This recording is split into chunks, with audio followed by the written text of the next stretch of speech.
Bueno amigos, bienvenidos de nuevo a la segunda parte del vídeo que hicimos hace una semana con Javier. ¿Qué tal, Javier? Bien, bien, con muchas ganas de tener esta segunda parte que yo creo que va a gustar seguramente más, porque hoy nos vamos a meter al menos en lo que a mí concierne en una de mis cosmovisiones favoritas, que es el hinduismo. Perfecto. Bueno, para quien no vio la primera parte, que recomiendo que vean, que quede todo completo, porque fue muy interesante, yo disfruté mucho. Eh, el, el tiempo del no tiempo, y hablaste de las distintas visiones que tenían diferentes tradiciones sobre la época que vivimos ahora. En este caso hablaste desde el punto de vista del Islam, del cristianismo, del judaísmo. Hoy vamos a la parte oriental. Y bueno, para quien no lo sepa, Javier tiene un canal que se llama Surfeando el Kali Yuga. Muy buen canal, uno de los pocos que yo sigo. Lo recomiendo a todo el mundo. Y es doctor en arte, músico, investigador, en fin. Y mejor quizás si haces una breve presentación tú mismo. Bien, sí, sí, yo como ya te comenté la otra vez, en mi caso, bueno, pues sí, mi formación es en Bellas Artes, me doctoré. Mi gran objetivo era haber sido profesor de arte, pero bueno, en su día, no sé si te lo comenté la otra vez, pero si no Sí. lo menciono ahora, cuando Mm. vi el documental La maldición de la Mona Lisa, de Robert Hughes, para mí se me cayeron un montón de paradigmas. Ya venía viendo desde hacía muchos años que, bueno, pues el mundo del arte no era lo que yo creía. Entonces, bueno, me fui alejando paulatinamente, ¿no? de ese mundillo. Y la música, que siempre había estado conmigo, acompañándome toda mi vida, pues bueno, pues me fue acompañando de una manera ya todavía más persistente, más apasionada, si quiere. Y así hasta el día de hoy, ¿no? Mi doctorado, de hecho, fue un poco un estudio de la contracultura de los 60-70. Luego ya, bueno, pues di el paso a lo que me dedico actualmente, que es a la docencia concretamente vocal. Soy profesor de canto.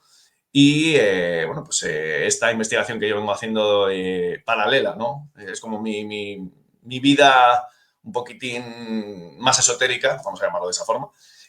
Bueno, pues hizo que, animado en cierta manera, porque algunos amigos me habían invitado a sus canales a hablar un poco y demás, hizo que, pues mira, ya este mes que viene, prácticamente abril, que se abre ya mañana, bueno, pues perdón, pasado mañana, pues bueno, quisiera iniciar esta andadura, ¿no? Con este canal y bueno, me está aportando grandes alegrías. Yo lo que hago es compartir aprendizajes. Antes de desgranar esto que hoy te comparto, quiero dejarlo claro.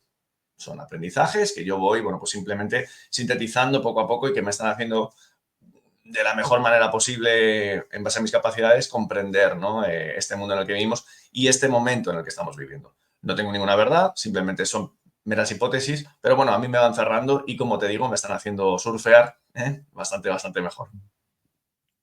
Genial, perfecto. Bueno, pues cuando quieras comenzamos ya con la segunda parte. Muy Tengo bien, ganas de ver qué has preparado. perfecto. Bueno, pues antes que nada, y antes que dar el paso a Oriente, que personalmente es lo que más me interesa, vamos a hablar un poquito de dos concepciones americanas. Vamos a empezar con los mayas, ahora compartir en pantalla, y luego vamos a dar paso a los indios Hopi norteamericanos. Porque, bueno, vamos viendo que todo tiene, ¿no? Ese perfume escatológico, si se me permite la palabra, dentro de lo que es el momento que estamos viviendo. Entonces, sin más preámbulos, bueno, pues vamos a tener aquí con nosotros a lo que sería la concepción maya. Es un mero resumen, todavía no lo he podido investigar a fondo, pero de lo poco que he podido indagar, bueno, pues vamos viendo, como os voy a leer a continuación, que los ciclos mayas, los ciclos cósmicos, son, vamos, muy vastos. Eran herramientas, como os comento aquí, herramientas para medir el tiempo, que reflejaban unas creencias religiosas, reflejaban, por supuesto, la relación con la naturaleza. Bueno, términos como Tolkien, como Hub, bueno, pues vamos viendo que su definición ya alude a un conocimiento muy profundo de lo astronómico, lo astrológico, lo natural en general. El Tzolk'in era lo que se conocía como la cuenta sagrada de los días, un ciclo de 260, y que ya vemos que, bueno, pues era fundamental para la vida diaria, para la adivinación, para lo religioso. Y el Hub era el calendario solar y que, coincidente con el nuestro, medía el tiempo en ciclos de 365 días.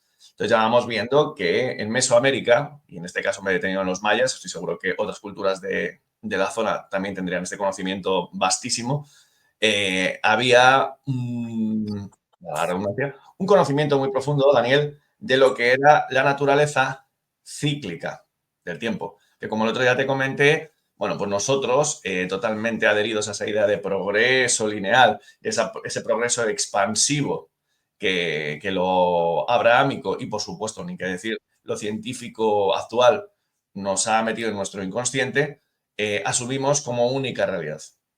Pero en la naturaleza todo es cíclico. Y esta gente lo sabía muy bien. Entonces, ¿qué tenemos dentro de lo que es la cosmovisión maya? Un término muy interesante que conocían como la rueda calendárica, o también llamada, que es como ya la conocí, como cuenta larga, que era el resultado de una integración de esos dos ciclos anteriores, el Tzolk'in y el Hab, en un ciclo de 52 años. Entonces, bueno, pues esto se utilizaba para marcar eventos históricos muy concretos que hacía ver de nuevo esa periodicidad cíclica. Y se dice que la cuenta larga, por lo menos la que nosotros estamos cerrando, se originó alrededor del 2000 a.C. De nuevo, muy coincidente con la periodicidad abrahámica, cosa que ya hemos visto en relación al programa anterior. Entonces, bueno, aquí ya tenemos términos demasiado complejos que hoy quiero pasar por encima porque estoy más haciendo una pequeña síntesis, pero bueno, Kin, Binal, Tun, Katun, Baktun, este es muy conocido, son términos que dividirían esta cuenta larga. Para el que le interese, puede ver, bueno, pues un montón de documentación buscando en blogs, porque ha habido mucha gente, muchos investigadores que se han detenido a profundizar en la cosmovisión maya y que yo personalmente tengo bastantes ganas de poder hacer, pero me falta el tiempo. Dentro de lo que es este repaso breve a la cosmovisión maya, tenemos algo que a mí me cerró mucho y que me encantó. Porque si tenemos que, dentro de lo que es la escatología cristiana, concretamente, tenemos el término apocalipsis, que ya sabemos que significa caída de velos, los mayas tenían un término hermosísimo, a mi parecer, que se conoce como el salón o la sala de los espejos, que por cierto, y haciendo un poco de spam, Daniel, es el título del último disco que grabé hace 3 años con mi proyecto, La Sala de los Espejos. No pude evitarlo. Al hilo de lo que habíamos vivido en 2020-2021, pues me tenía que hacer eco de todo esto. Entonces, ¿qué tenemos? Bueno, en el Códice de los Eclipses, que está en el Museo de Dresden, Alemania, pues hay profetizados unos eventos astrológicos hasta el siglo XXI.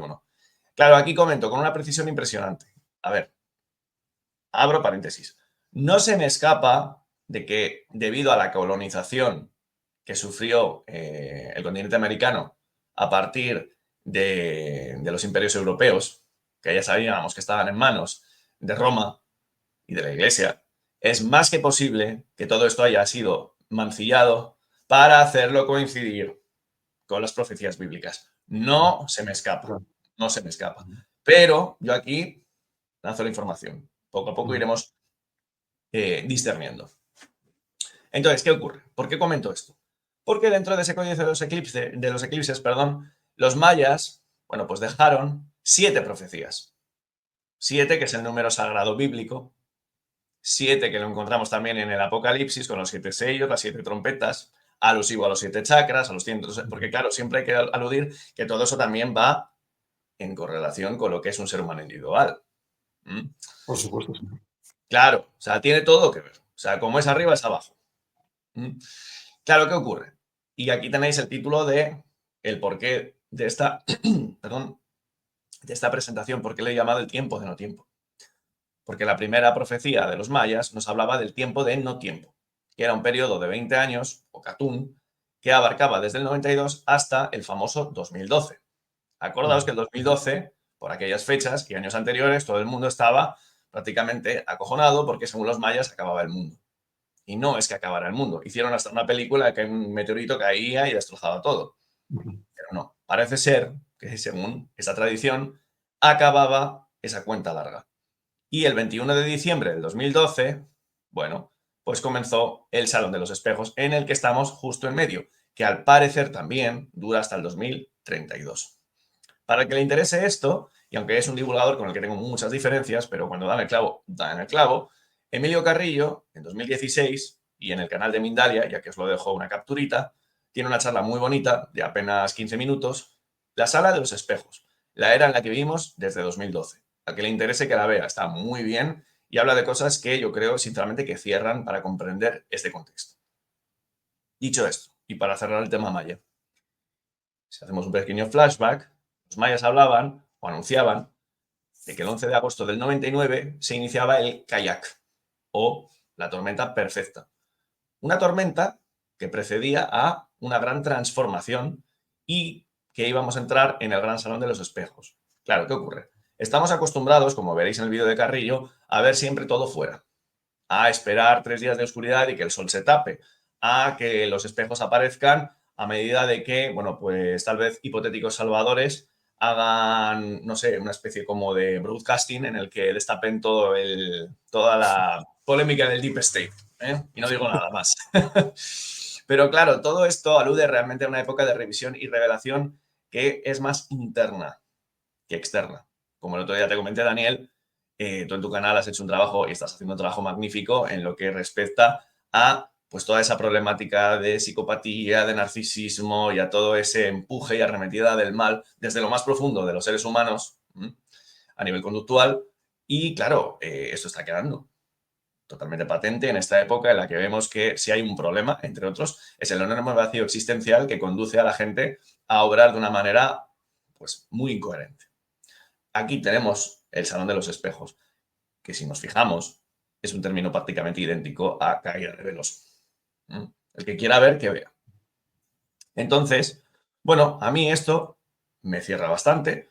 Sí que tiene todo un perfume de que va en esta onda y que como el otro día estuvimos realizando ese análisis un poquitín pormenorizado respecto al abrahámico, pues es bastante fascinante comprobar que en el otro lado del mundo, en otra época, otra cultura, también tenía esta visión. Saltamos, o si quieres añadirme algo, dime. No, no, no, perfecto. Sí, cuando quieras saltamos. Venga, pues vamos a continuar. Vale, entonces aquí tenemos a la concepción de los indios Hopi. Para el que no lo sepa, los indios Hopi son una tribu norteamericana en lo que sería hoy en día Estados Unidos y que hablaban también de 9 señales, no de 7, esta vez eran 9. Bueno, fueron publicadas por primera vez en una fecha tan reciente como el 1963, en el libro The Book of the Hopi. Claro, aquí, de nuevo, como te decía antes, no puedo evitar mi escepticismo cuando vemos que esta hipótesis surge de una narración por parte de un pastor y que nadie se me ofenda. No me meto con las creencias de nadie, pero ya sabemos lo que ha creado todo ese imperio neorromano llamado catolicismo a lo largo de todo el mundo, porque prácticamente se ha adueñado del mundo. Y ahí tenemos el trabajo de Rubén, con la nobleza negra, de Jorge Guerra, etcétera, etcétera. Y bueno, pues cuando el río suena, agua lleva. Por eso te decía antes que es muy posible que todo esto, incluido lo maya, esté manipulado para hacerlo coincidir. Pero no voy a insistir más en ese punto, me voy a detener en esto. ¿Qué es lo que comentaba este pastor llamado David Young? Bueno, pues que encontró a Pluma Blanca, que era un jefe indio, que le comentaba que las grandes ceremonias, como veis aquí, que hablan de nuestros orígenes, de nuestra aparición en el cuarto mundo, porque los Hopi hablan también de diferentes mundos, de diferentes estadios, pues que ya se está cayendo todo en el olvido y de que el tiempo se está agotando. Entonces ofrecía 9 señales, pero además de eso, también ofrecía algo muy coincidente con las concepciones abrahámicas, que es la figura escatológica de una especie de Mesías, y que era Pahana. El regreso de Pahana, que era, según Pluma Blanca, el verdadero hermano blanco perdido, que decía, al igual que lo aguardan todos nuestros hermanos, y que él no será igual a los hombres blancos que conocemos hoy día, que son crueles y codiciosos. Entonces, bueno, pues oye, vemos que es una figura prácticamente redentora, muy coincidente con la segunda venida de Cristo, o con el Mahdi islámico, o con el Mesías judío. Bueno, curioso cuanto menos. Lo fascinante llega ahora, cuando vamos analizando esas 9 señales. Y de nuevo, Daniel, tengo que decir la frase, cualquier parecido con la realidad actual es mera coincidencia. Nada por lo que preocuparse. Bueno, en resumidas cuentas, vamos a hablar de las 9 señales. La primera decía Pluma Blanca. Habíamos sido advertidos de la llegada del hombre blanco, similar a Pahana, pero que no vivirían como él, sino que se apropiarían de tierras que no les pertenecen y que abatirían a sus enemigos con el fuego. Conquista americana. 2. Nuestras tierras verán la llegada de ruedas de madera, los carros. En su juventud, mi padre vio hecha realidad esta profecía con la llegada del hombre blanco en sus carretas. 3. Una extraña bestia similar al búfalo, pero con grandes y largos cuernos, poblará las tierras en un gran número. Se trata de las cabezas de ganado. 4. La tierra será atravesada por serpientes de acero. Una clara alusión al ferrocarril. 5. El cielo será cubierto por una gigantesca telaraña. Bueno, y aquí dicen, Pluma Blanca señaló a David el cielo con su tendido telefónico y electricidad. Yo me atrevería a decir que tal vez sean otras extrañas sustancias que vemos en los cielos últimamente. Pero bueno. Y aquí viene la última, que esto es interesantísimo y que voy a dejar aquí esto a propósito para que luego nos comentes qué te parece, porque a mí esto me vuelve la cabeza, el punto 9. 6. La tierra será invadida de ríos de piedra que reflejarán los rayos del sol, las carreteras. 7. Escucharás que el mar se volverá negro y mucha vida sucumbirá. Bueno, la contaminación. 8. Verás a muchos jóvenes que usarán el pelo largo, como el Menda, vendrán y se unirán a nuestra tribu para aprender nuestras formas de vida y nuestra sabiduría. Se habla de los hippies, por ejemplo. Y esto es interesantísimo. Escucharás hablar de una morada en el cielo, que caerá con todas sus fuerzas sobre la tierra. Kachina, la estrella azul, se quitará su máscara, es decir, revelará su verdadera cara, durante una danza en la plaza ante los niños no iniciados, o es decir, las naciones del mundo. Claro, Daniel, puedes decir Kachina, la estrella azul. ¿Qué país tiene una estrella azul en su bandera? ¿Qué Como, quieres como decir? dice, como dice Jordan Maxwell, todos los caminos llevan a Roma. Eso es, o podríamos decir al eje Roma-Jerusalén, básicamente. Exacto, sí, sí. Sí, Entonces, es bueno, muy es interesante. sorprendente la Ujú. precisión de estas predicciones, ¿eh? Desde luego. Y el parecido también con las del primer programa. Y es que es ¿Por qué crees que puede ser? A ver, yo sinceramente creo que todo esto tiene que estar manipulado. O sea, es decir, vamos a ver, si nosotros, y otro día sí que en otro programa lo podemos tratar, ¿no? A ver, yo sigo investigando y no tengo, vamos, o sea, no me voy a comparar ni mucho menos con un titán como Maxwell, o sea, solo faltaría que este hombre sabía latín. Pero claro, cuando uno va observando lo que ha ido trayendo de sí toda esa especie de reconversión del imperio babilonio hasta nuestros días, pues claro, va observando que, por ejemplo, el otro día cuando estuve hablando de la cosmovisión cristiana, os traje una fuente que para mí es fundamental, pese a su sesgo, que es súper adventista y a mí se me atraganta, pero que es la serie Cadena Profética de Dios, del canal Verdad Victoriosa. Esa serie es muy coincidente con algunas investigaciones de gente de primer nivel como Jorge Guerra. Y vas observando que desde los tiempos de Sumeria a Babilonia, que no son paralelos, o sea, Babilonia fue mucho después, hay una especie como de casta sacerdotal que se ha ido poco a poco como ocultando en fundamentalmente las religiones abrahámicas. Y claro, si tú vas observando lo que son las familias de la nobleza negra, por ejemplo, vas viendo, creo que te lo conté el otro día, Farnese procedían de Persia, Sí, es cierto, eh, sí. etcétera, etcétera, ¿no?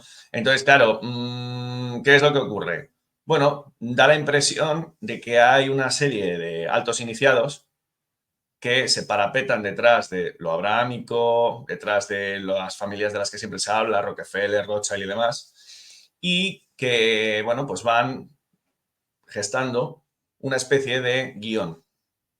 Claro, si uno atiende a cómo se conquistó América, pues chico, huele un poco. Entonces, con respecto a esto que acabamos de repasar, no te negaré que tiene pinta de que seguramente fue manipulado. ¿Vale? ¿Por qué?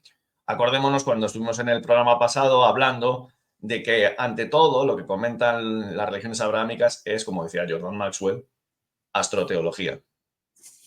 Un conocimiento de ciclos de tiempo muy vastos que a la gente del común no nos cuentan y que tienen un marcado carácter de índole, pues precisamente astrológica. ¿Y qué es la astrología? El conocimiento de flujos energéticos que en el ser humano impactan a nivel conductual. Entonces, claro, si yo conozco eso, lo que voy a poder es dirigir el inconsciente colectivo para yo perpetuarme en el poder. Eso lo cuenta muy bien el libro de Enguerrand García, El poder de la magia. Él apunta mucho a lo hebreo. Yo personalmente creo que lo hebreo es un comodín para algo que tiene muy de fondo. O sea, porque no creo que el rabino de la sinagoga del pueblo de al lado No, conozca todo esto. Pero bueno, es mi opinión. No sé cómo lo ves tú. no, totalmente de acuerdo. Seguramente hay algunos rabinos que sí que lo saben, Ujú.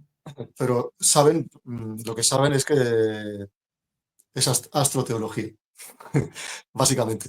Sí. Pero a mí lo que mm, me sorprende es que cuál es el objetivo de que toda esta información sea pública.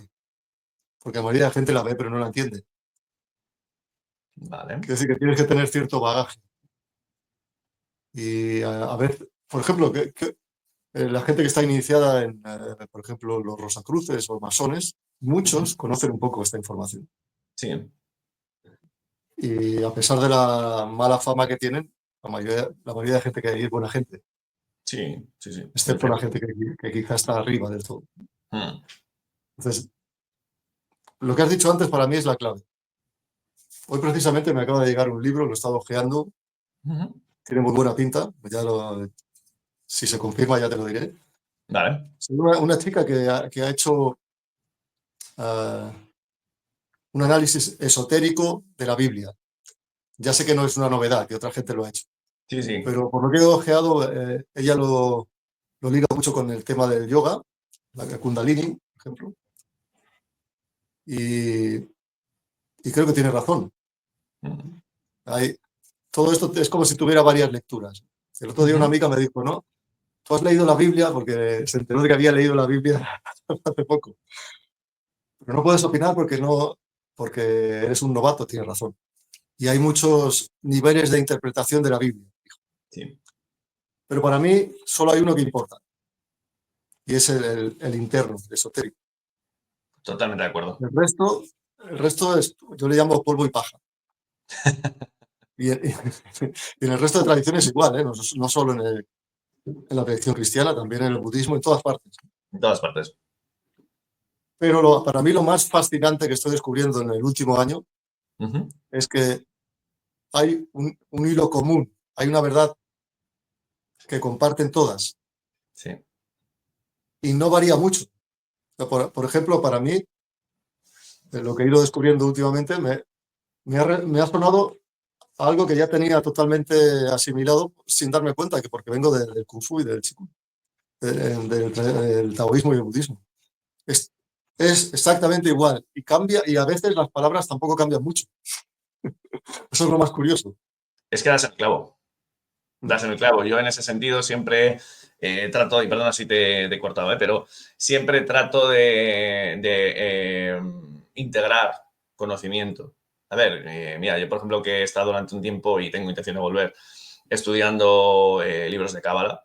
Claro, la Cábala te habla de que hay 4 niveles de interpretación bíblicos, fundamentalmente, hay más. O sea, Abraham Abulafia, que es uno de los mejores cabalistas de todos los tiempos, que vivió hace ya 800 años, hablaba de que había como de 5 y si te ponías 7. Claro, ¿qué ocurre? Que hay que tener en cuenta que, por ejemplo, en el caso del Pentateuco, estamos hablando de un texto que era solamente un texto unitario, no tenía vocales, y que estaba escrito en un código fuente como era el hebreo, que era un lenguaje que procedía del fenicio, que es el primer alfabeto del mundo, casualmente, o causal.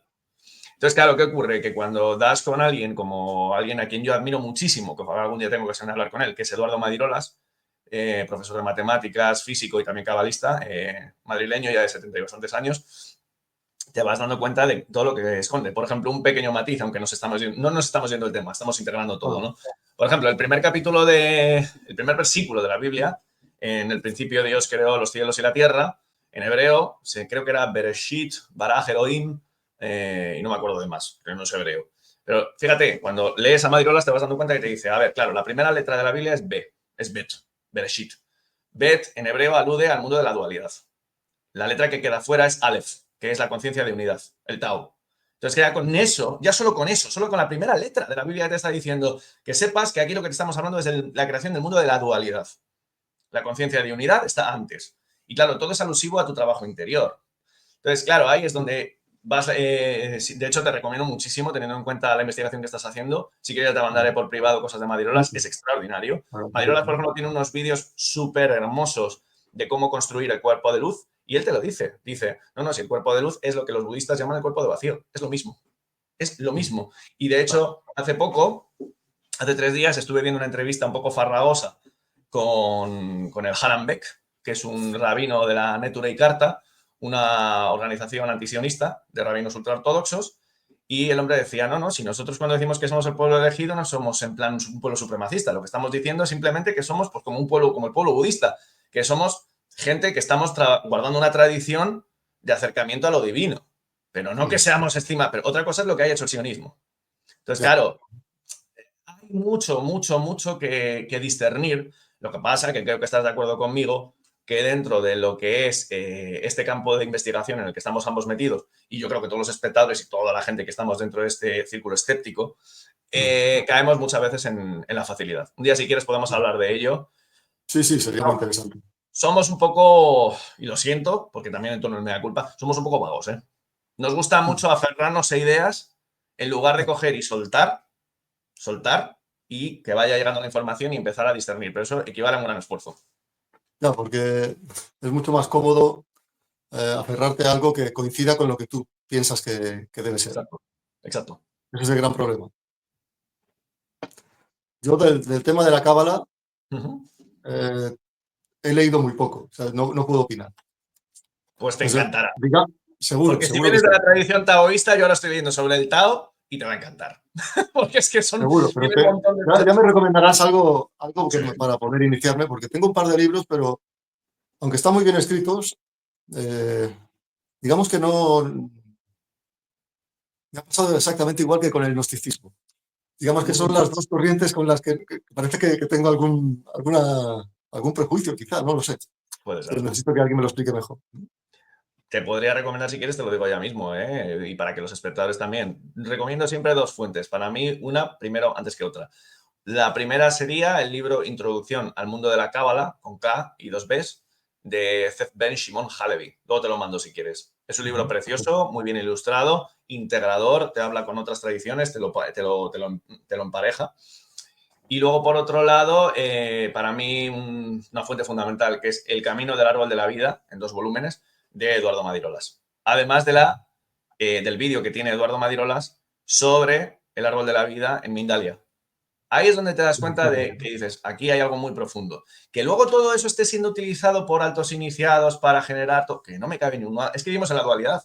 Igual que yo tengo sombra, ya veis que no me podéis ver muy bien hoy porque tengo el sol de cara, pues bueno, vivimos en ese mundo y es una realidad. Sí, bueno, Pero eso es inevitable. ¿El que, perdóname? Eso es inevitable, o sea, no es solo en la cábala, en cualquier tradición tiene esta parte oscura. Claro, es que es el punto. Bueno, vamos a continuar entonces. Y por cierto, genial, porque a mí estas cucharas así de discernir y dialogar es lo que más disfruto de estas charlas. Venga. Vale, entonces nos habíamos quedado con el final de la concepción Hopi. Vale, entonces claro, aquí llegamos a algo que creo que le va a encantar. ¿Cuál es el tema? Vamos a hablar un poco de la concepción budista, de algo que yo todavía yo de budismo tengo que estudiar muchísimo. Todavía, vamos, estoy no en pañales, soy nada, un pequeño óvulo todavía.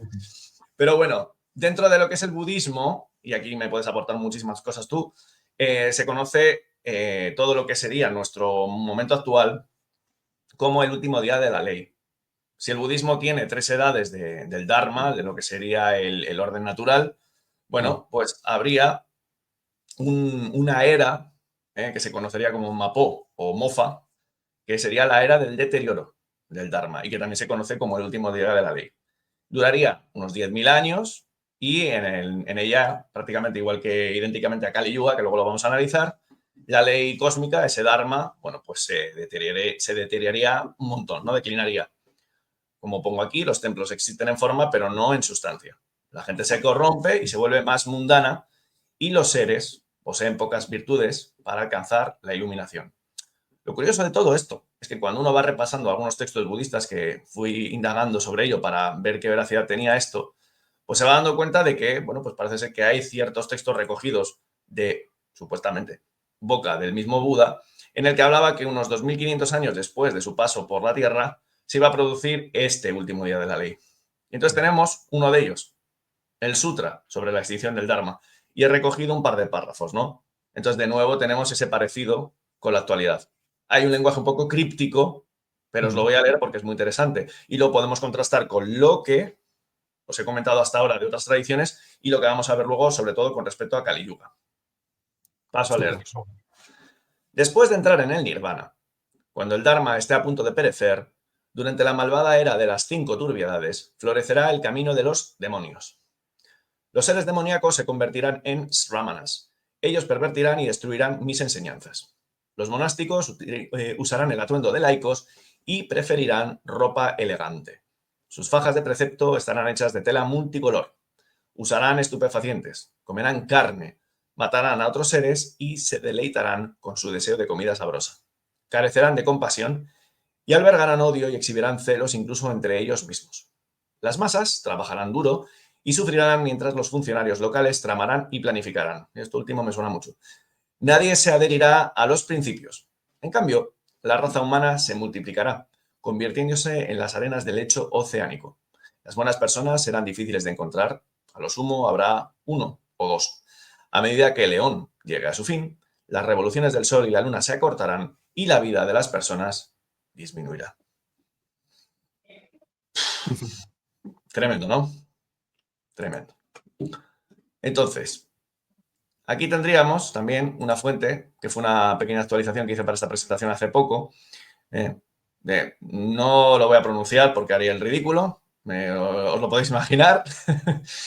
Pero bueno, aquí tenemos una fuente que tengo muchas ganas de leer, en palabras del Buda. Y este texto, aquí escrito, pues bueno, vemos de nuevo que formando parte de los discursos del Buda, pues coincide con lo que os acabo de compartir. Lo resumo en este párrafo. No existirá la palabra moral. Así que, ¿cómo puede haber alguien que actúe de forma moral? Aquellas personas que no tengan respeto por la madre o el padre, por los ascetas y brahmanes, por el jefe del clan, serán los que disfruten de honor y prestigio. Y es que está siendo así.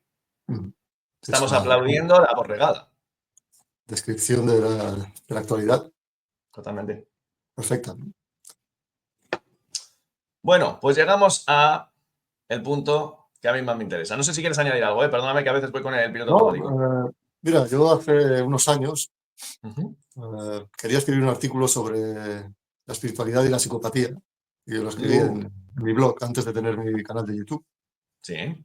Entonces, yo ya tenía la idea de lo que quería explicar. O sea, yo sabía lo que quería explicar, pero no tenía el lenguaje. Entonces estuve rebuscando y encontré un término en el budismo que era ikantika. Vale. O sea, que ya se describía a un ser que es amoral, traicionero, superficial, etc. El psicópata, escrito de forma perfecta, mucho mejor que el manual diagnóstico moderno científico. O sea, Fíjate. su personalidad, sus rasgos.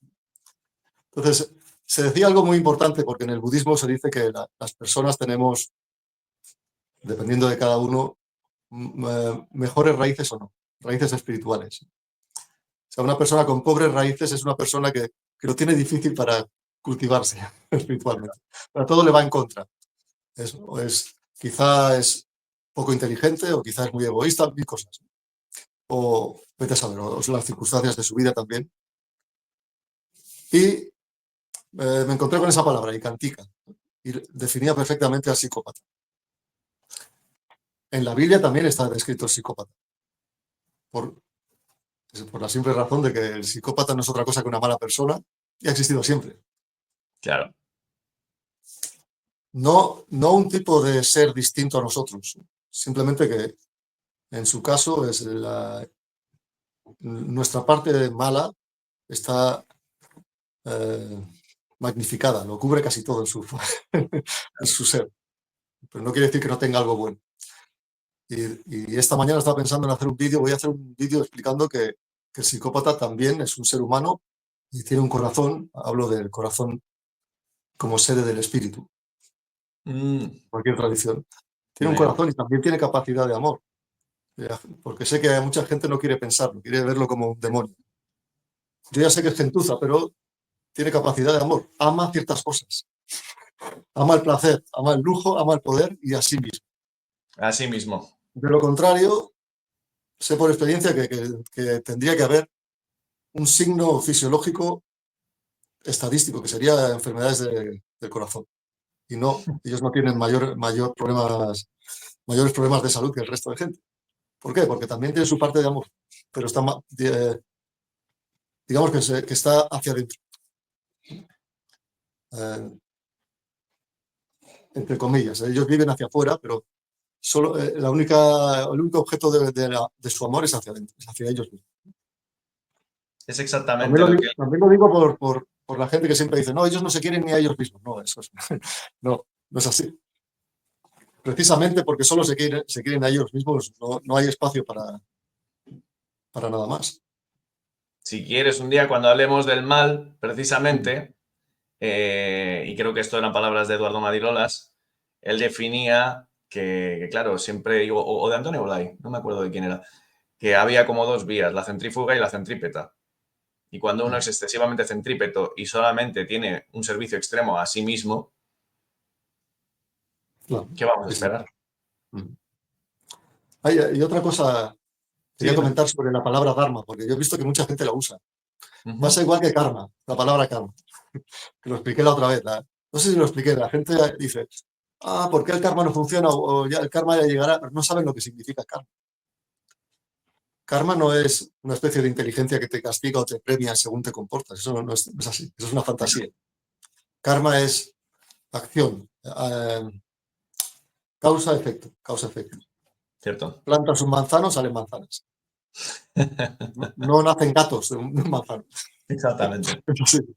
De una mente que alberga malos pensamientos, tarde o temprano va a aparecer alguna mala acción. No es nada sobrenatural, es una cuestión lógica. Porque eso precisamente es la esencia de la espiritualidad. Lo que hay dentro se manifiesta afuera. Entonces, Así mismo. con Dharma pasa exactamente igual. Mucha gente ha oído la palabra Dharma, pero no sé si saben exactamente qué quiere decir. Tiene varios sentidos. Uno es la enseñanza budista. La enseñanza budista la llaman Dharma. Ujú.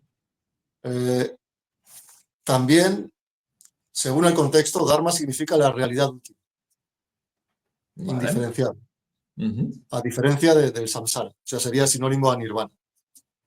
Y Entiendo. también Dharma, en algunos textos budistas, significa los componentes más diminutos de la materia, las partículas subatómicas.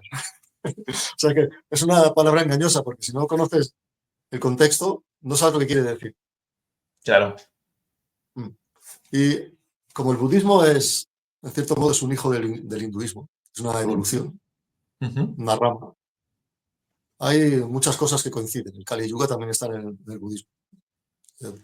Y es verdad que Buda dijo que ya en vida, si vivió, si consideramos que era un ser humano que vivió hace 2500 años, Ujú. ya era el inicio de la decadencia que estamos Mira, viviendo de este ciclo. sí, sí. Y de hecho es cierto que recuerdo que cuando una de las fuentes para mí prioritarias dentro de este estudio es la trilogía La danza final de Cali, que yo considero una obra monumental, fundamental, prácticamente. Y en el último libro de la trilogía, El hijo del león, hablaba de que, bueno, pues en el Mahayuga, ¿no? En ese gran ciclo, se manifiestan 10 avatares de Vishnu y el noveno era Buda.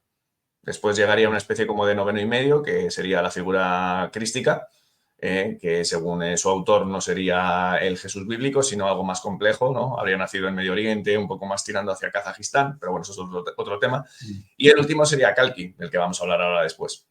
Entonces, claro, sí, es bastante interesante todo esto que comentas. Y por cierto, párame cuando quieras, porque claro, en estas cosmovisiones tienes muchísimo conocimiento y yo encantado. De hecho, mira, precisamente, hablando de avatares, pues justo aquí lo tenía. Vamos a hablar del Mesías budista, que no sería otro que el famoso Nadie. Maitreya, que la nueva era Sí. se ha apoderado y ha prácticamente pues mancillado, para que no nos vamos a engañar, ¿no? Entonces, claro, bueno, pues se habla, ¿no? De que este ser llegaría de Tushita Devaloka, o el cielo de los contentos. Fíjate qué bonito este concepto, ¿no? Donde los bodhisattvas aguardan el momento más adecuado para su último renacimiento. Y bueno, pues oye, parece ser que este avatar, que a mí me gusta ver siempre como un estado de conciencia de parte de la humanidad, no como un ser individual, pero bueno, igual es mi gusto. Bueno, pues oye, podría venir aquí y enmendar la plana. Vete a saber. Dicho No, eso esto, no va a pasar. Eso no va a pasar no, porque es lo mismo que hemos dicho respecto a las otras tradiciones. claro, La gente debe entender que lo que significa Buda, Buda es despierto. claro, Es un ser humano o cualquier otro tipo de ser que ha visto la realidad última, claro. nada más. Y ha habido según el budismo, ha habido miles de seres que lo han conseguido y los habrá y los ha habido y los hay en diferentes esferas, galaxias o dimensiones. Y para todos ellos se utiliza el término Buda. Buda es despierto. Pero no sé, hay un sutra Ujú. que yo siempre recomiendo porque es el único sutra budista. Sutras son el término para los textos clásicos del budismo.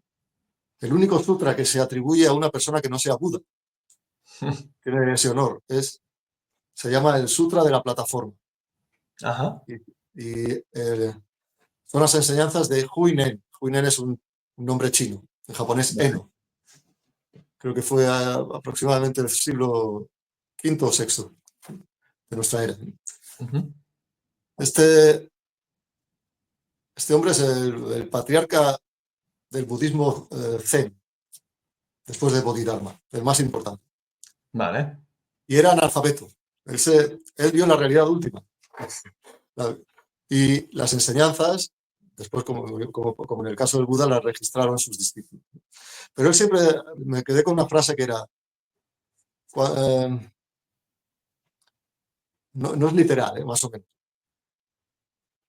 Eh, una persona ignorante es un ser normal.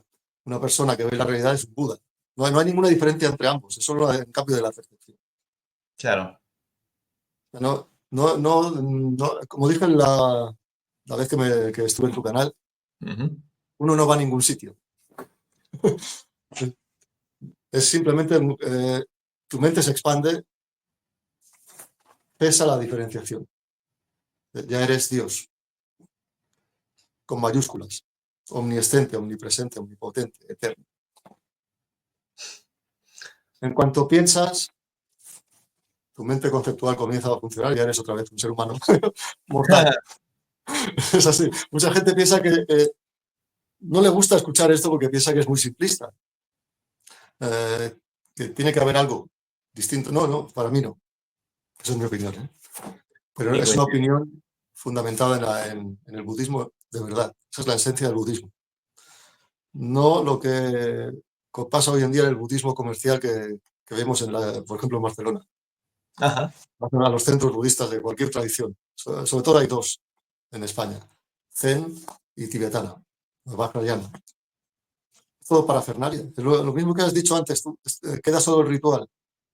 Los templos se convierten solo en una especie de espejismo. No hay nada. Y mira lo que está pasando.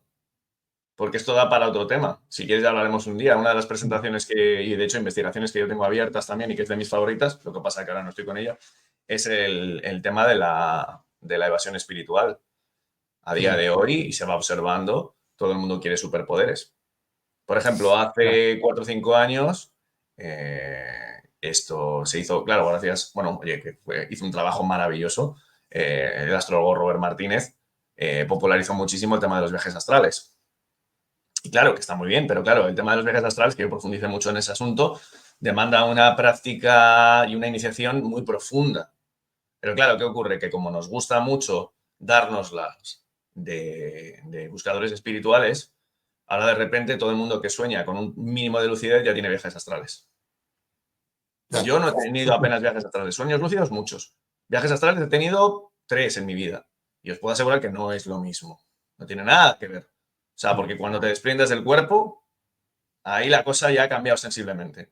Eso es otro tema. Entonces, claro, ¿qué es lo que ocurre? Hay que tener una práctica muy consistente en todo ese asunto, pero nos gusta. Ahora, por ejemplo, se ha hecho muy popular y yo tengo amigos que están cultivándolo, la visión extraocular. Pero claro, ¿qué está ocurriendo? Pues que estamos viendo cómo se está haciendo mucha caja a partir de ello. Entonces, claro, todo el mundo quiere sus superpoderes. Es mi visión, ¿eh? Y no me quiero ganar enemigos con ello, pero es que tengo que decir lo que siento. Sin coger y asentar todo ese yo psicológico y sin vivir de manera coherente. Yo, de hecho, te puedo decir, Daniel, he estado en unos cuantos retiros, he estado en conferencias y siento ver que un grueso, un alto porcentaje de la gente que está en aras de esta expansión de conciencia, en realidad, y esto no es mío, esto lo dice desde Ken Wilber, lo decía Antonio Blay, lo dice mi maestro Nawan, la gente está cayendo en un delirio místico súper peligroso. Totalmente. Y hoy más que nunca, Sí. porque hay toda una oferta. Es todo, es una trampa muy colorida. Totalmente de acuerdo. Es como cuando vas por la selva y ves a esos animales de colores vivos. La gente debería pensar, peligro, pero no, van hacia ahí. Es verdad.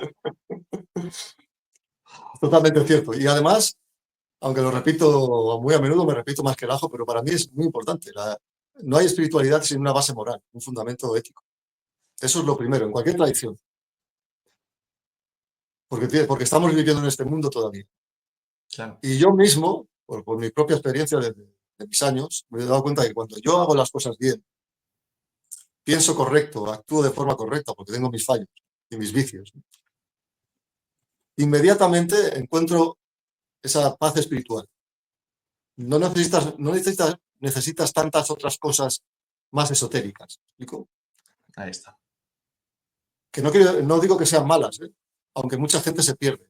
Porque es verdad que, sobre todo cuando te metes en temas esotéricos y en la meditación y tienes cierta perseverancia, uno puede alcanzar ciertos resultados que te pueden hacer sentir poderoso. Eso puede ser una gran Sí, trampa. Ahí es sí, donde mucha gente cae. Llegan muy pocos, pero de esos pocos caen muchos. claro, claro. Es fácil caer en esa tentación.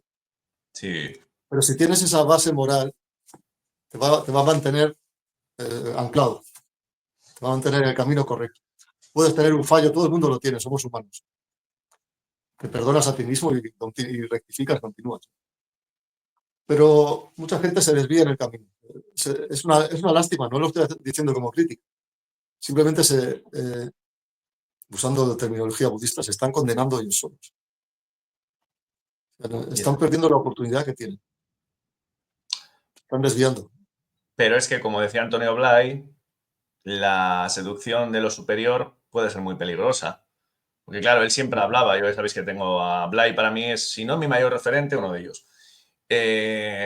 Y siempre decía que de cara a canalizar las energías superiores, tienes que estar bien asentado en la Tierra. Mira, precisamente ahora que he estado, bueno, y estoy leyendo, gracias a Alan Watts, he empezado a leer mucho sobre taoísmo. La verdad es que me estaba encantando porque veo un sistema muy, muy organizado. No solamente textos, no. Bien, bien organizado. De hecho, ya te digo que me recuerda mucho a la cábala. Y claro, igual que los cabalistas dicen de que si tú asciendes a Keter, es decir, a los superiores para bajar a Malhut, a la Tierra, y así que se produzca esa unión de polaridades y lo energético, la conciencia entre los dos, en el Tao encuentro lo mismo. Y en gente como Blay, etcétera. Pero claro, hoy nos gusta mucho volar.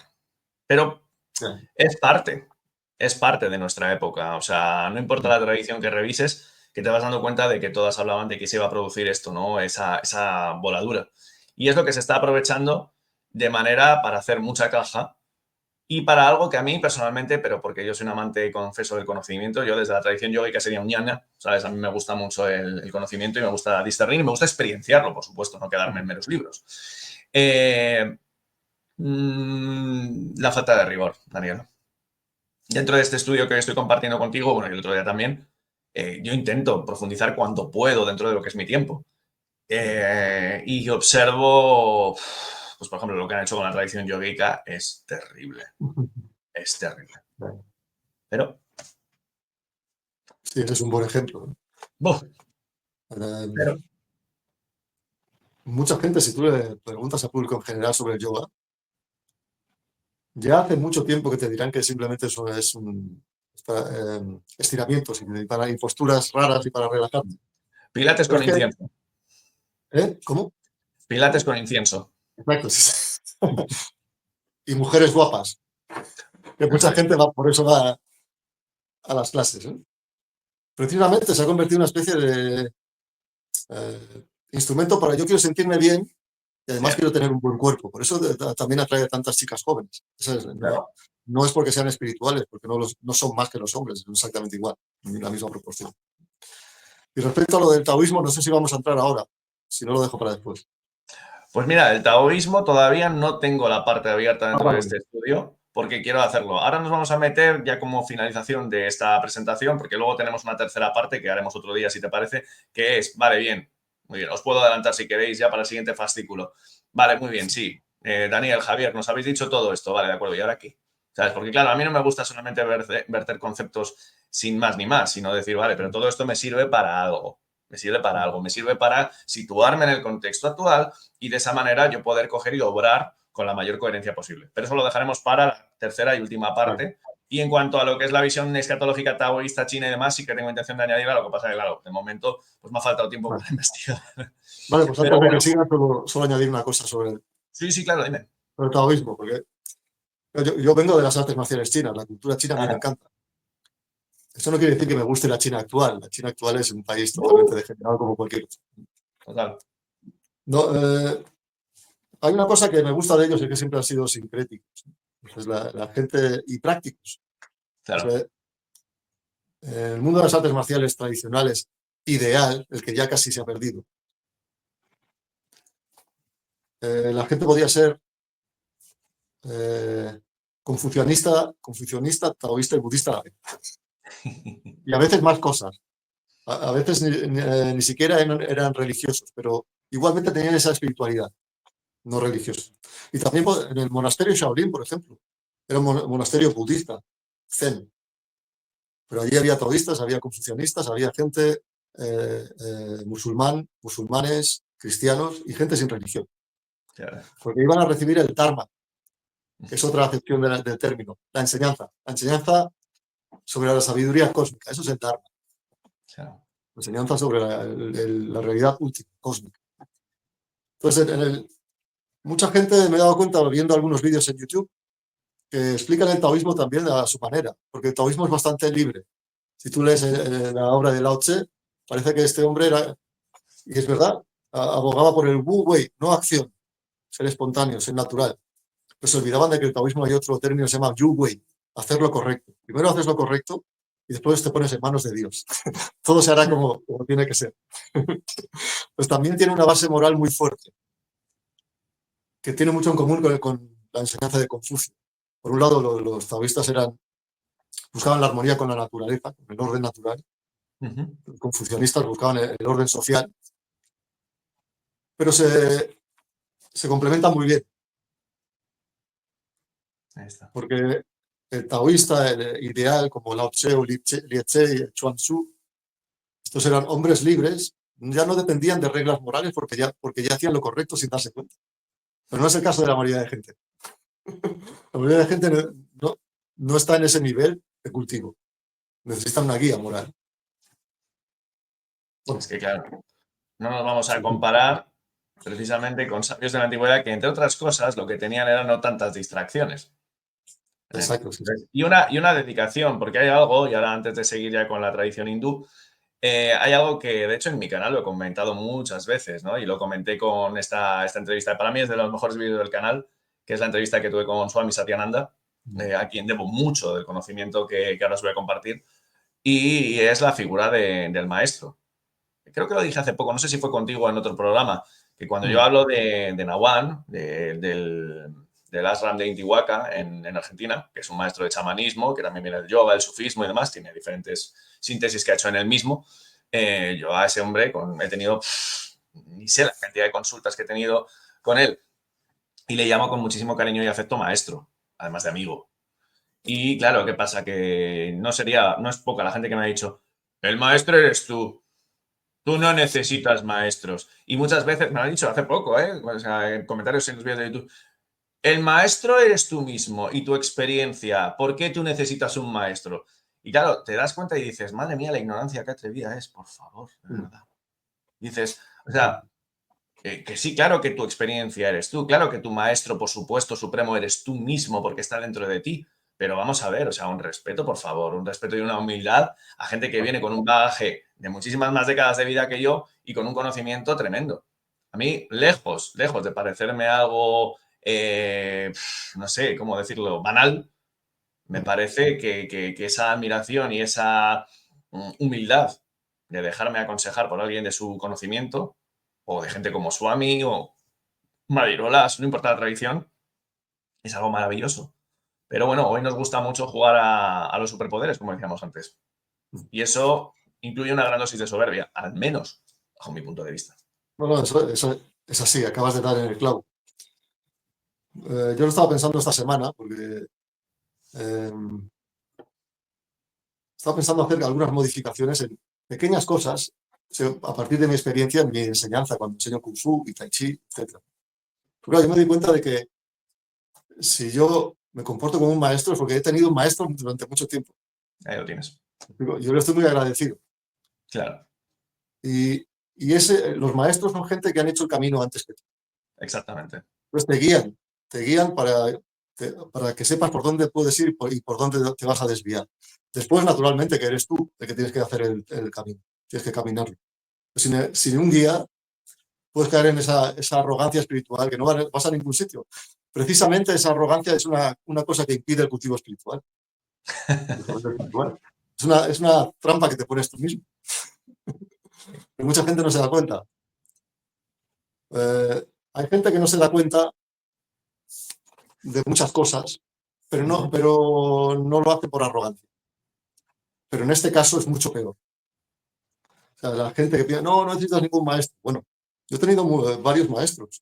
He tenido uno principal, los otros a lo mejor. He tenido incluso alguno que él no lo sabe que ha sido mi maestro. Mira, mira, fíjate. Por ejemplo, yo tuve una breve, un breve intercambio de mails con un maestro budista inglés que vivía en España y falleció hace más de una década. Vale. Y me compré todos sus libros que han salido después de forma póstuma. Sus seguidores lo transcribieron lo que había dicho. Los tengo todos porque me encanta su forma de explicar. Y él nunca lo supo, pero para mí fue muy importante. Para mí fue un maestro. Y me ayudó incluso a tener más discernimiento cuando juzgo a otra gente. Porque en este camino, cuando ya tienes cierto bagaje, eres como un músico, entonces que eres músico. Cuando escuchas a otro músico tocar, ya sabes si es bueno o no. Obviamente. Si no, no lo puedes saber. Te puede engañar cualquiera.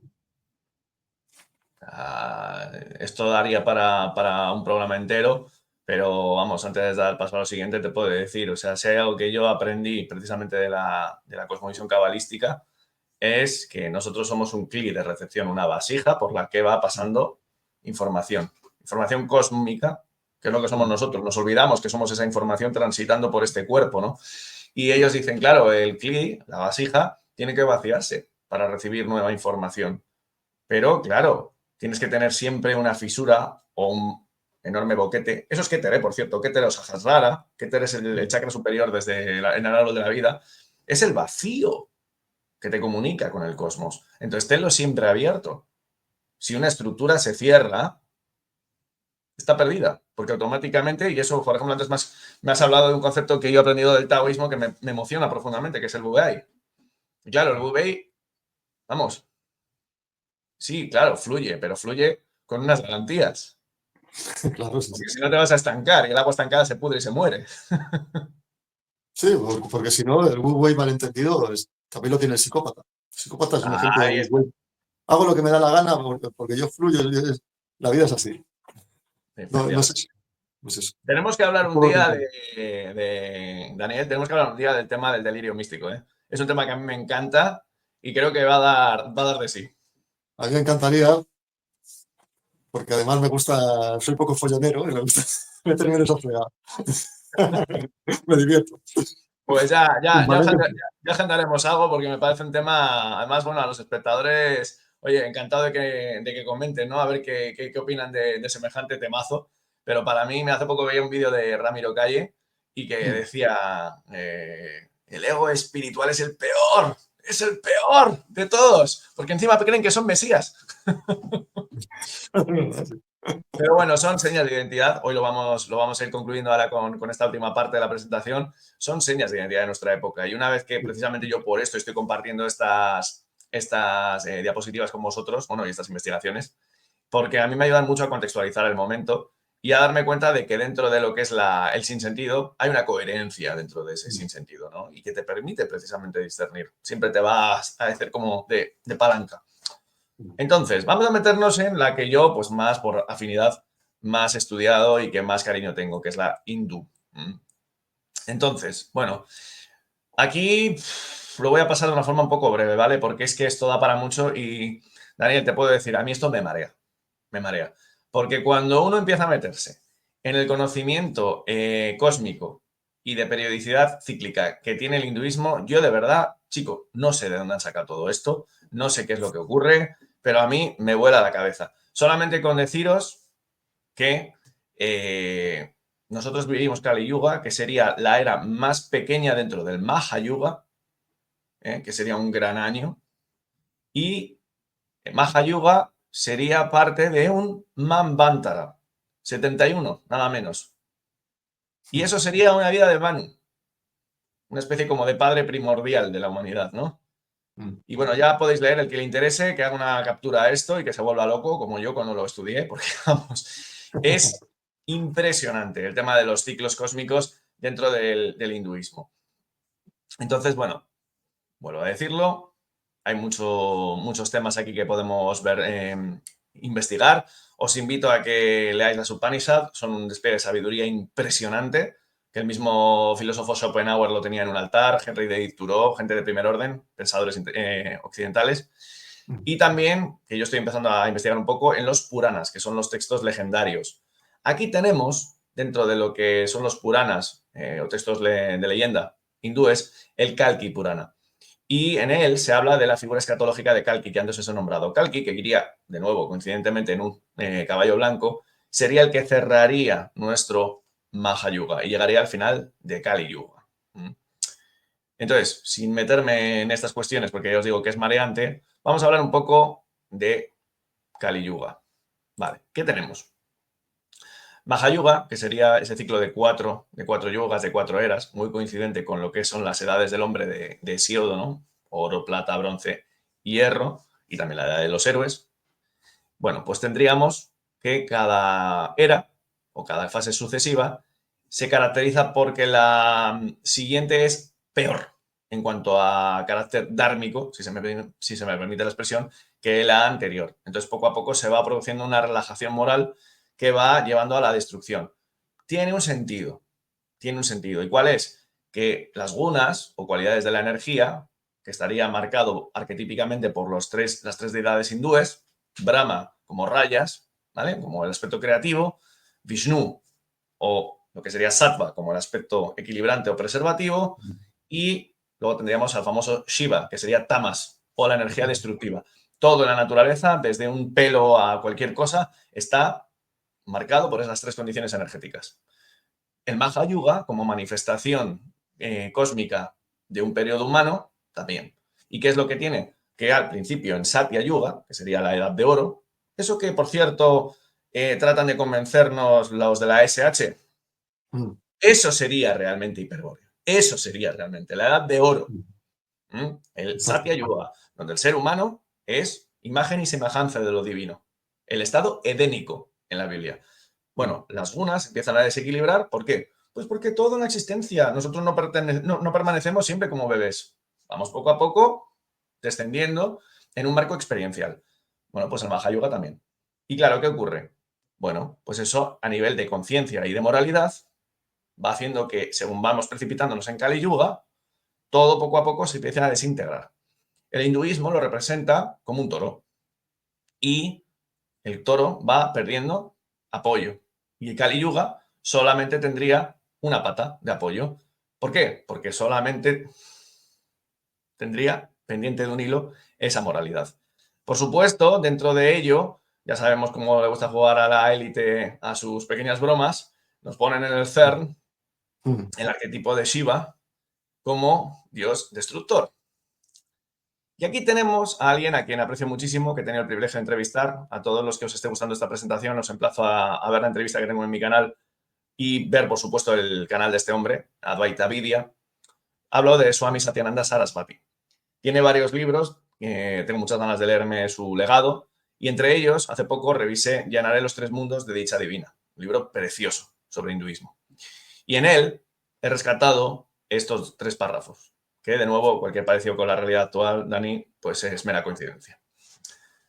En esta era actual de Kali Yuga, de caos e ignorancia, el orden se deteriora. Solo hace falta observar el antropocentrismo obsesivo que padece el mundo moderno en el momento actual y la convicción de que solo aquello que comporta un beneficio inmediato para el hombre tiene algún valor. Hemos creado unas ciudades inmensas, superpobladas, ruidosas, contaminadas y repletas de coches para luego escapar de ellas, tan a menudo como podemos, llevando nuestro ruido e hiperactividad a los lugares más alejados. Doy fe, vivo en el campo y es horrible cuando la gente viene. Ninguna civilización conocida ha creado puestos de trabajo mecanizado, falto de creatividad, monótono y degradante. Ninguna civilización contaba con unos hombres tan mansos, desde luego, para aceptar lo inhumano en la vida cotidiana. Y antes de dar paso, si quieres podemos comentar un poco este punto, porque me interesa sobre todo esto. Y es que parece de que a día de hoy, Daniel, la rabia bien canalizada está mal vista. Parece que la energía se tiene que suplir por corrección política. ¿Qué opinas al respecto? Pues ya sabes lo que opino, pero bueno. Vamos a redundar. Me viene bien. Bueno, eh,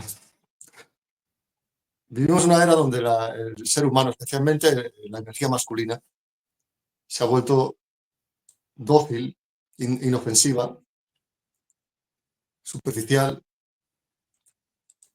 bueno, voy a decirlo, amariconada. Y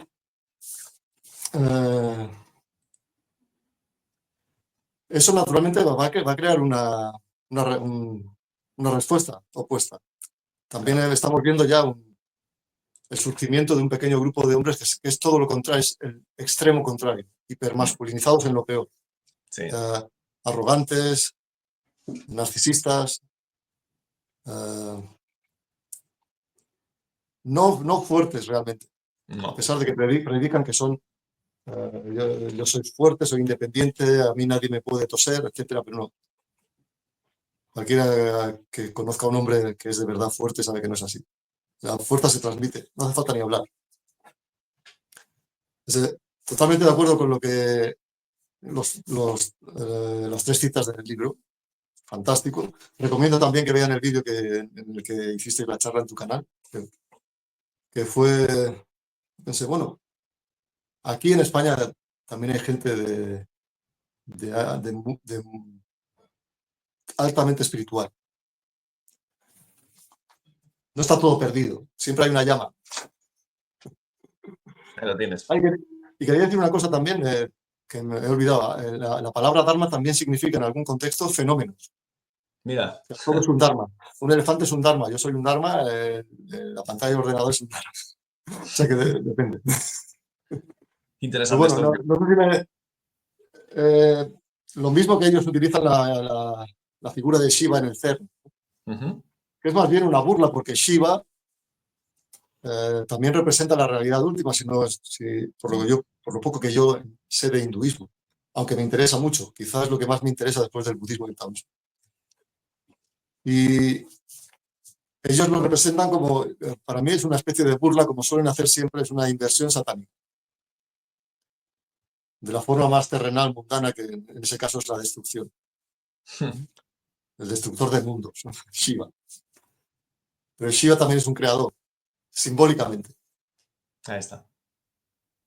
Ahí está. Bueno, y eso es lo que han hecho. Respondiendo a tu pregunta, han destruido a la persona que tiene capacidad que es completa. Tiene esa capacidad también de protegerse, de proteger su propio espíritu, la supervivencia de su espíritu. Por eso tenemos esa proliferación de gente superficial y amoral. No queda otro camino para ellos si no tienen esa fortaleza. Entonces, el único camino que les queda es vivir bien, pasarlo bien, nada más. Eso conduce al vacío existencial. Ya, Pero sí, pero es una cosa que es propia del Kali Yuga, pero siempre bueno, ha existido, solo que ahora está en mayor intensidad, está extendido por todas partes. Pero en todos los textos se hablaba ya de este tipo de personaje, de esta caída. Ahora esta caída, como es algo normal, la gente lo normaliza. está O sea, es lo normalizado. habitual. Lo que pasa es que, claro, Igual que si ves como aquí en Barcelona a menudo ves a un chico con barba y con dos tetas y vestido con un bolsito y tacones, hay mucha gente que lo ve normal. Es ese tipo de desviación, de enfermedad mental que se ha vuelto lo políticamente correcto. sí, es lo antinatural. Es lo antinatural. Pero Antinatural, claro, claro. pero precisamente, y eso es una cosa que a mí me quedó muy claro cuando estuve hablando con Swami Satyananda y que he tenido ocasión de ver también en otros maestros, es que uno siempre tiene la posibilidad de encarnar, no digo que yo lo esté haciendo, ni mucho menos, pero uno tiene la posibilidad de encarnar los valores de Satya Yuga. Y bueno, evidentemente ofrecer una coherencia, ofrecer una afinidad por lo natural, ¿eh? Que claro, pues que precisamente a mí me gusta muchísimo lo que es el símbolo del yin y el yang. No me acuerdo ahora cómo, porque no me acuerdo ahora, tengo que leer mucho más sobre taoísmo para acordarme de los términos, pero Tai como Chi, siempre... ¿Cuál, perdón? Tai Chi. El símbolo se llama Tai Chi. Mira, pues ahí lo tienes. Y claro, siempre hay, dentro de lo que es esa estructura doble, en la mayor densidad y negrura, siempre hay un punto de luz. O sea, porque precisamente es de ese baile perpetuo, ¿no? Donde se crea lo energético. Entonces, claro, nosotros tenemos esa oportunidad de ofrecernos a nosotros mismos con nuestra coherencia y con nuestra vida en coherencia, valga la redundancia, esa oportunidad, ¿no? Entonces, bueno, para mí, bienvenido sea a vivir esta época. Claro, Bueno, claro, por pues, ahí, sí, precisamente porque tú puedes ver todo esto, claro. tienes la capacidad de elegir. Pero hay otra gente que no, porque ya se ha perdido, ha quedado diluida ahí, en ese ambiente. Igual que el símbolo del yin yang, que es el tai chi. Sí. Yin yang es la dualidad. Hay Ajá. un pez blanco y un pez negro, ¿no? Que dan vueltas, uno se transforma en el otro. Estamos llegando al límite y cuando una cosa llega al límite se transforma en lo opuesto. Ahí está. Y en el símbolo veréis que hay un pez blanco con un ojo negro y un pez negro con un ojo blanco. Precisamente porque no puede existir ninguna cosa aparte de su opuesto. Existen por comparación. Esto lo puedo explicar muy bien porque durante muchos años di clases de medicina china y mi cometido era enseñar la filosofía, la base de la medicina china. Tenía que explicarte lo que significaba el símbolo del Tai Chi, el yin yang. Que una vez lo entiendes, yo le estoy muy agradecido sobre todo a esa filosofía básica de la medicina oriental, que es la misma del taoísmo, porque para mí me ha servido para cualquier cosa que haga en la vida. Sí. Para mí era mucho más importante que aprender pequeños de los que también son importantes si eres un profesional. Tienes que saber cómo pinchar, qué diagnóstico hacer, qué tratamiento, eso es muy importante. Pero si no tenías esa base, no tenía nada sentido. Claro. Y aquí es igual, es lo mismo. Se puede aplicar a cualquier cosa, a Kung Fu, a la medicina china, a preparar la comida o a relacionarte con tu novia. Sí, siempre No estamos tiene ningún viviendo, problema. ¿no? En ese equilibrado de pesos. Mira, en ese sentido yo creo que siempre es importantísimo encontrar, vamos a llamarlos así, mapas de conciencia, ¿no? Y yo creo que precisamente Yin Yang es uno precioso. A mí, desde que lo descubrí, lo utilizo siempre, es el árbol de la vida, porque el árbol de la vida cabalístico precisamente lo que ofrece es eso, o sea, son dos polaridades y una conciencia intermedia y siempre estás manejándote un poco ¿sabes? En una oscilación permanente. Eso es otro temazo que otro día, si quieres, también podríamos tratar. Pero Sería dicho muy esto, interesante. para ir cerrando un poco lo que es la presentación, creo que no es, vamos, dato menor, ofrecer algo que es relativo a otra presentación, pero que está hermanado con esto que estamos tratando hoy, ¿no? Ahora estamos hablando de hinduismo, pues vamos a hablar un poco de una hipótesis. Y es que dentro de lo que es el hinduismo tenemos las famosas castas, ¿no? Las varnas, que, bueno, desde la cosmovisión occidental están muy mal interpretadas, porque aquí lo que estamos hablando, y eso no son palabras mías, lo dice cualquier maestro hindú, Swami Satyananda incluido. Estas 4 castas, los brahmanes, sacerdotes, chatrias, los guerreros, los vaishyas, los artesanos y mercaderes, los sudras, los sirvientes, y luego estarían los parias, que serían los descastados, cada uno cumple una función dentro de un organigrama social con un funcionamiento muy equilibrado. O sea, no se trata de que tú estés ahí confinado, no, es que tu potencial como ser encarnado va a mostrar una disposición. Yo ya os digo, por ejemplo, en la tradición yógica tenéis el bhakti, tenéis el jnana, al que yo estoy muy apegado, tenéis, vamos, o sea, el hatha, el karma yoga, o sea, entonces, claro, siempre hay una organización. Tanto un líquen o un musgo son un vegetal, pero también una secuoya o un roble centenario. Y nadie es mejor que nadie, pero hay diferente calado, ¿no? Vale, ¿qué es lo que ocurre? Todo esto lo comento porque dentro de lo que los escritos antiguos del hinduismo hablan, comentan que en Kali Yuga serían los Vaishyas los encargados de encarnar el designio gobernante, vamos a decirlo de una forma un poco tosca, de Kali Yuga. Y claro, mirad lo que tenéis aquí, los mercaderes. Los mercaderes. Claro, no es un dato menor cuando uno va observando lo que se va produciendo a medida que avanza Kali Yuga. Kali Yuga se dice que empieza en el 3102 a.C., cuando muere Krishna, el famoso Krishna del Mahabharata, ¿vale? El Mahabharata es un poema épico hindú, que yo la verdad es que he podido leer un resumen, pero es impresionante toda la sabiduría que se vierte ahí. Y claro, cuando Krishna, que era una encarnación, era la 8ª encarnación previa a Buda de Vishnu, se dice que como ya sus pies no estaban sobre la tierra, esta podía soportar la maldad que se avecinaba con Kali Yuga, ¿no? Entonces, bueno, pues aquí tenemos lo que es este texto impresionante. Aquí tenéis este dato, ¿eh? Mahabharata, la Bhagavad Gita, un texto maravilloso extraído de este poema épico. Y aquí tenéis lo que es los Vaishyas, ¿eh? Lo que sería, pues eso, esa tercera clase de mercaderes. Claro, cuando vamos observando el devenir de esto, y ahí me atrevo a hacer una pequeña hipótesis, claro, el devenir de Kali Yuga trae consigo el nacimiento del monoteísmo.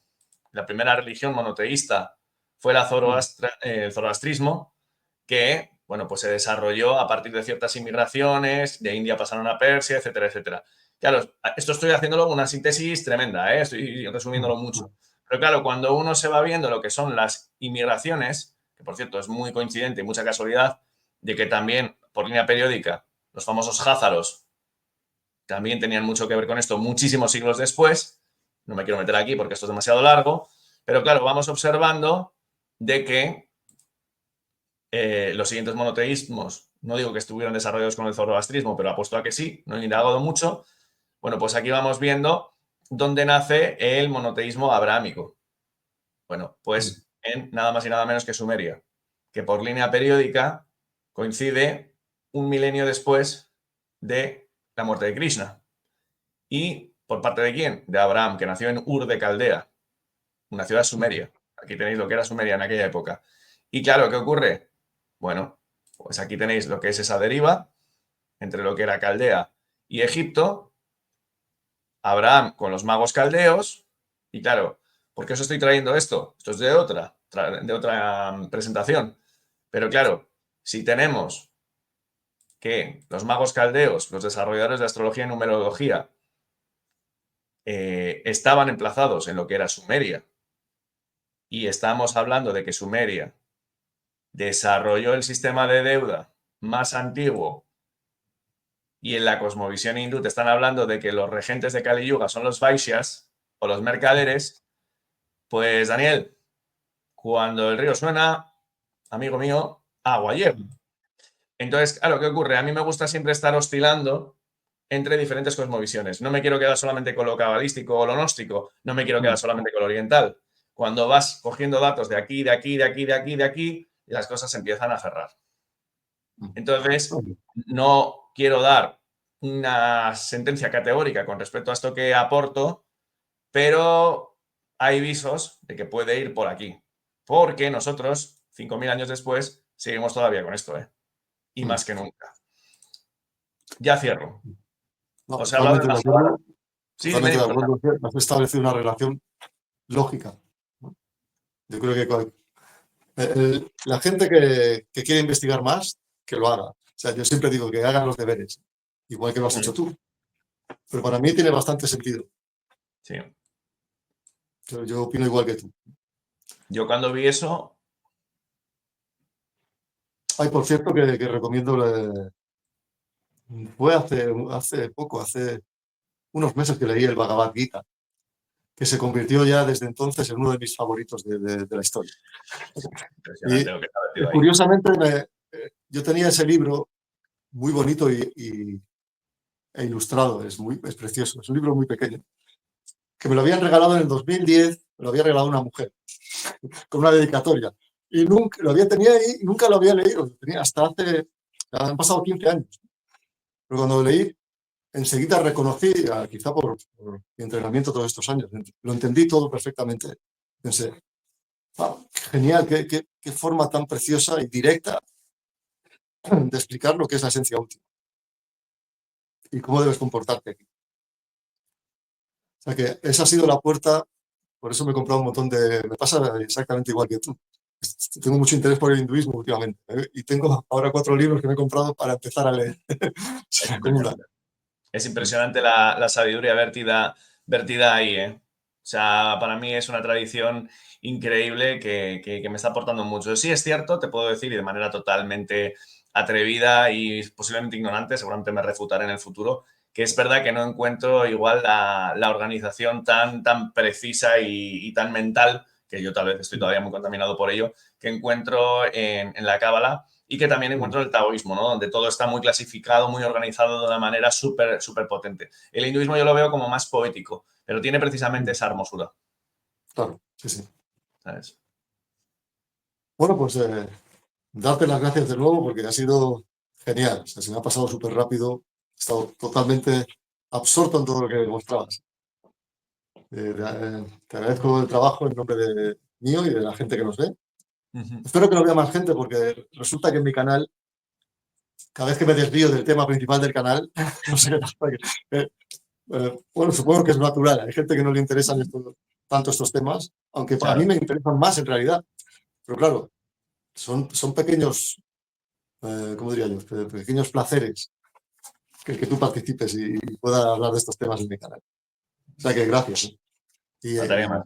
hasta cuando quieras. No, cuando quieras, yo aquí encantadísimo de volver a participar. Me vuelvo a repetir, esto es una investigación viva, o sea, es posible que si dentro de 2 meses hiciéramos de nuevo la presentación tendría algunos datos más. No tengo ninguna verdad, vuelvo a decirlo, o sea, simplemente son, bueno, pues pequeños compartires, si se me permite la expresión, que a mí me están ayudando mucho a contextualizar. O sea, yo tengo 2 vías, ¿no? Una vía, como decía Blay, centrípeta y centrífuga. Antes estábamos hablando de lo mismo. Una vía centrípeta que me hace ahondar mucho en mí, que sería lo que vamos a hablar en la tercera parte de esta presentación, que sería qué hacer. ¿Vale? Ahora vemos que está todo así, pero vamos a tratar un poquitín de poner un cierto discernimiento y prácticas interiores que a mí me están ayudando. Y luego, pues una vía centrífuga, es decir, contextualizar, ¿no? Contextualizar lo que es este momento. Y bueno, pues más allá de todo, te tengo que confesar que cuando empecé a investigar en todas estas cuestiones, me alejé por completo de seguir indagando en el Foro Económico Mundial, en la ONU, en el Bilderberg y no sé qué. Me parecen, con todo respeto, distracciones. Me Sí, parece que hay muchísimo donde rascar porque cuando uno supera ese umbral de distracción que este tipo de instituciones supranacionales, incluso sociedades secretas y demás, es como una especie de firewall que está ahí puesto, ¿no? Y que no te deja pasar. Cuando vas viendo más allá y cuando te das cuenta de que hay un contexto concreto que tiene unas señas de identidad en el que estamos viviendo y que tiene, digamos que incluso el Dharma precisamente tiene unas, bueno, digamos que unas coordenadas para este momento, pues se puede vivir con mucha más coherencia. Te vas dando cuenta de que todo tiene una linealidad. Ojo, no determinación. Se trata de que tú vivas en este no, contexto con las mayores garantías. Y a mí me lo está permitiendo hacer. No sé hasta cuándo, pero de momento soy feliz. Entonces, oye, desde aquí a los espectadores, a ti mismo, vamos, daros las gracias por compartir esto. Y nada, compañeros, seguimos, siempre lo digo, seguimos surfeando, que está siendo impresionante. Totalmente de acuerdo. Y bueno, respecto a lo que acabas de decir, ya para acabar, eh, cuídate del que tenga la verdad absoluta. Oh, Porque, yeah. porque me ha venido a la cabeza un personaje que siempre decía, no, la verdad no es relativa, solo hay una. Y acabó mal, acabó mal. O sea que, en fin. Pues nada, cuando quieras hacemos la tercera parte y nada, agradecerte de nuevo, cuídate, un abrazo y hasta pronto. Nos vemos pronto. Fuerte abrazo.